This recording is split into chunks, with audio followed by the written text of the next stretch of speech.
બોલો ગઢજી મહારાજ કી આ રીતે ની બધા બે હાથ ઊંચા કરીને બોલવાનું છે।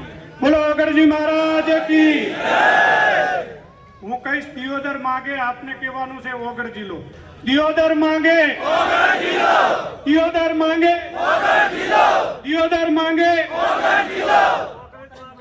कांकरेज मांगे कांकरेज मांगे हिरडी मांगे हिरडी मांगे लाखड़ी मांगे आभार मांगे आभार प्रथम तो आदरणीय अपना गुमान सिंह जी बापू साहेब बात જ્યારે કરી રહ્યા હોય ત્યારે ખરેખર મારે બોલવું એ ઉચિત નથી, પરંતુ બધા જ મિત્રોએ વિનંતી કરી તો હું બે ત્રણ મારા મંતવ્યો આપની સમક્ષ રજૂ કરું છું।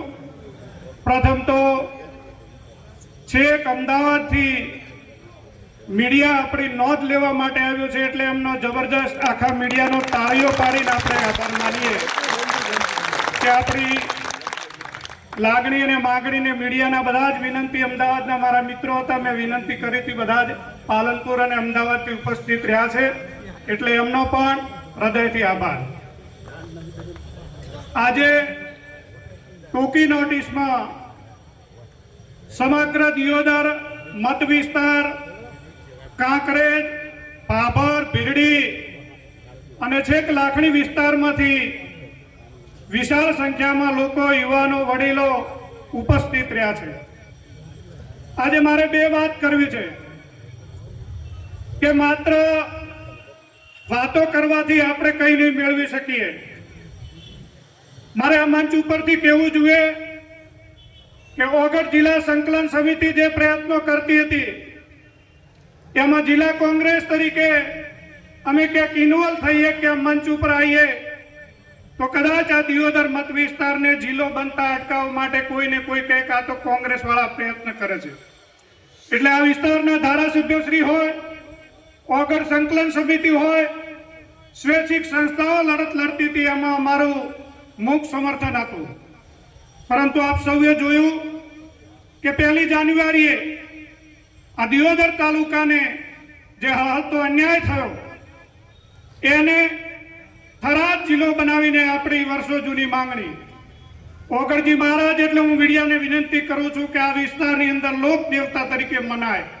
18 આલમ બધી જ પ્રજા જેને ભગવાન તરીકે માનતી હોય ત્યારે અહીં ડેરી આવી ત્યારે આ વિસ્તારના લોકોને એવું લાગ્યું કે ચોક્કસ હવે દિયોદર એ ઓગળ જિલ્લો બનશે।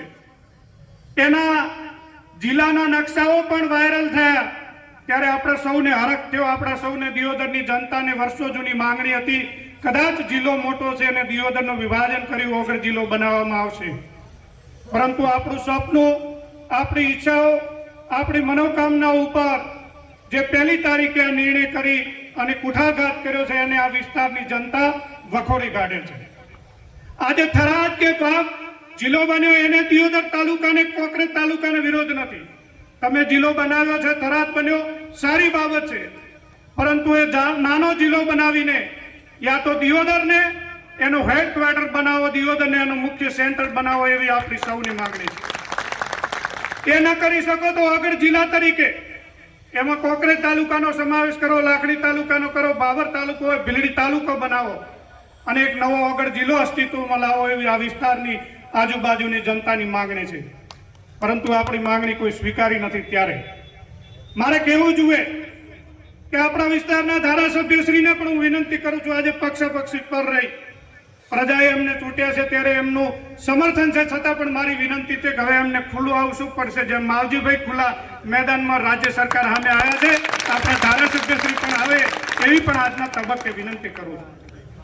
સાંસદશ્રીને પણ વિનંતી કરું છું કે આ દિયોદરના મત વિસ્તારની જનતાએ તમને ખોબલે ખોબલે વોટ આપ્યા છે, તમારે અમારા વિસ્તારની માંગણી સાથે ઉભો રહેવું પડશે, એવી મારી માંગણી છે।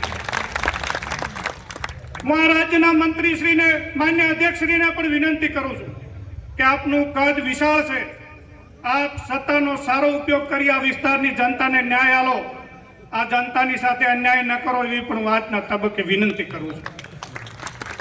કારણ કે રાજ્ય સરકાર આજે આંદોલન જે આજે જિલ્લો બનાવ્યો છો, નોટિફિકેશનની વાત કરી, આદરણીય ગુમાનસિંહજી બાપુ સાહેબે વાત કરી. માત્ર વાતો કરવાથી રાજ્ય સરકારની ઊંઘ નહીં ઉડે. એના સામે આપણે ઉગ્ર આંદોલન કરવું પડશે, ધરણા કરવા પડશે. અને હું તો કહું છું, હાઈકોર્ટમાં પણ ગઈકાલે જયંતિભાઈ હતા, આદરણીય દર્શનભાઈ હતા, ભવાનજી હતા, બધા જ સંકલન સમિતિના હતા. હાઈકોર્ટના સિનિયર કાઉન્સિલરોએ પણ કહ્યું છે કે જો તમારા વિસ્તારની સાચી લોકમત પ્રમાણે માંગ હશે તો તમે હાઈકોર્ટના દરવાજા ખખડાવી શકો છો. એના માટે પણ આજે આપણે તૈયાર રહેવું પડશે. અને હાઈકોર્ટમાં પણ આપણે જવાનું છે. હાઈકોર્ટમાં પણ આપણો સૂર ન માનવામાં આપણે આવે તો આપણે સુપ્રીમ કોર્ટમાં પણ લડવું છે. એના માટે અમારી બધી જ તૈયારી છે. આપ વ્યાપારી છો, જયંતિભાઈ જેવા, દર્શનભાઈ જેવા થોડાક વરિષ્ઠ આગેવાનો છે, થોડોક નાણાંનો કોથળો પણ ખોલજો. થોડીક જરૂર પડશે, કદાચ વધારે જરૂર નહીં પડે. બાકીની વ્યવસ્થાઓ અમે બધા કરશું, આપની સાથે છે. હાઈકોર્ટ, સુપ્રીમ કોર્ટના વકીલો રાખવાની તમામ જવાબદારી હું જાહેર મંચ ઉપરથી લઉં છું કે જેવા હાઈકોર્ટનો વકીલ રાખવો પડે, જેટલો ખર્ચો થાય તમામ ખર્ચ કરવાની તૈયારી છે. પરંતુ આપણે લડવું છે. આપણને અન્યાય થયો છે. જે કોઈ વિષય થયો હોય, જે નિર્ણય થયા હોય, માન્ય ધારાસભ્યશ્રીએ પણ પ્રયત્ન કર્યા છે. હું જે આજે મંચ ઉપરથી કોઈ કોંગ્રેસ ભાજપ નથી કરવા માંગતો. આજે ભાજપના પણ આગેવાનો આપણા સમર્થનમાં છે, કોંગ્રેસના આગેવાનો છે, જાહેર જનતા છે, સ્વૈચ્છિક સંસ્થાઓ છે. ત્યારે દિયોદરને અન્યાય થાય એ નહીં ચલી લેવાય. ઘણા બધા આગેવાનોને, ઘણા બધા નેતાઓને એવું હોય કે દિયોદર એ ગમે તેવો નિર્ણય સહન કરી લેશે. ના, હું તો વિનંતી કરું છું કે દિયોદર તાલુકા ઉપર કોઈ અખતરા ભલાથી ના કરતા. સમય આવે ત્યારે આપશે. આંદોલન આપણે કરવું પડે. અને જ્યારે આપણી માંગણી નથી સ્વીકારી તો આપણે ભૈસાબાબા કરશું તો રાજ્ય સરકાર આપણી વાત નથી માનવાની.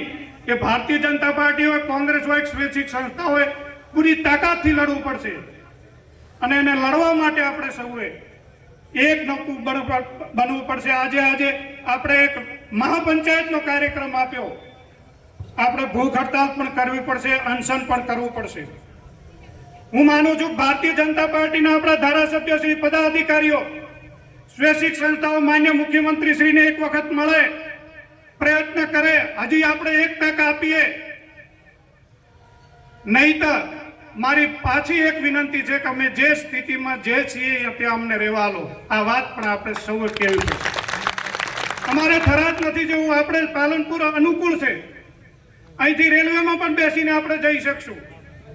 આવનારા રાજકીય ભવિષ્યની અંદર આપણા વિસ્તારને અન્યાય થયો છે. આવનારી પેઢીને આ નિર્ણય એવો બધો ઘાતક છે કે આપણે સૌએ, બુદ્ધિજીવી લોકોએ ખૂબ વિચાર કરવો પડશે. આમાં બહુ મોટું રાજકારણ રમાઈ છે. ત્યારે આવો આપણે સૌ જ્ઞાતિ, જાતિ, પક્ષ, પાત ભૂલીને એક મંચ ઉપર આવીએ. અમારે આમાં કોઈ જશ લેવો નથી. સ્વૈચ્છિક સંસ્થાઓમાં દર્શનભાઈ, જયંતિભાઈ, બિન રાજકીય આગેવાનો આગળ આવે. બિન રાજકીય સંસ્થાના લોકો આનું નેતૃત્વ કરે. અમે પડદા પાછળ જે આપ સહકાર માંગશો એ સહકાર અને સાથ આપવા તૈયાર છીએ. આપણે સૌએ આ જે એકતા આજે આપ સૌએ બતાવી છે, ટોકિંગ નોટિસમાં આપ સૌ વિશાળ સંખ્યામાં ઉપસ્થિત રહ્યા છો. ત્યારે જે સંકલન સમિતિ નિર્ણય કરે, આજે બેઠક કરીને એક પ્રતિનિધિ મંડળ ગાંધીનગર જાય, આપણા ધારાસભ્યશ્રીને મળે, સંસદ સભ્યશ્રીને મળે, માન્ય અધ્યક્ષશ્રીને પણ વિનંતી કરે કે સાહેબ થોડું થરાદ હામું જોયું છે તો દિયોદર હામું પણ જોજો. આ વિસ્તારે હંમેશા સૌને ભાઈચારાની ભાવનાથી રહેવા વાળો વિસ્તાર. હું મીડિયાને પણ વિનંતી કરું છું, દિયોદર શહેર, દિયોદર વિસ્તારની અંદર આજે અનેક કર્મચારીઓ ભલે બીજે નોકરી કરતા હોય પરંતુ રોજગાર, ધંધા માટે, રહેવા માટે દિયોદરને પસંદ કરે છે. દિયોદર શહેર એકદમ શાંત છે. બેન દીકરી અડધી રાતે નીકળી શકે એવો એકદમ શાંત વિસ્તાર, જેના ઉપર ઓગણજી મહારાજના આશીર્વાદ હોય. બધી જ જનતા 18 આલમ ભાઈચારાની ભાવનાથી રહેતી હોય. ત્યારે આ જિલ્લો બનવો જોઈએ એવી પણ હું માંગ કરું છું. જિલ્લા સંકલન સમિતિ જે કોઈ નિર્ણય કરશે એની સાથે અમે તન, મન અને ધનથી આપની સાથે છીએ. હું ભરતસિંહ વાઘેલા, મેં ક્યારે રાજકારણ કર્યું નથી, પરંતુ દિયોદરના જિલ્લા માટે જે કઈ લડત લડવી પડે એના માટે હું તન, મન અને ધનથી આપ સૌની સાથે રહી એ વાત કરીને મારી વાણીને વિરામ આપું છું. જય ઓગણજી.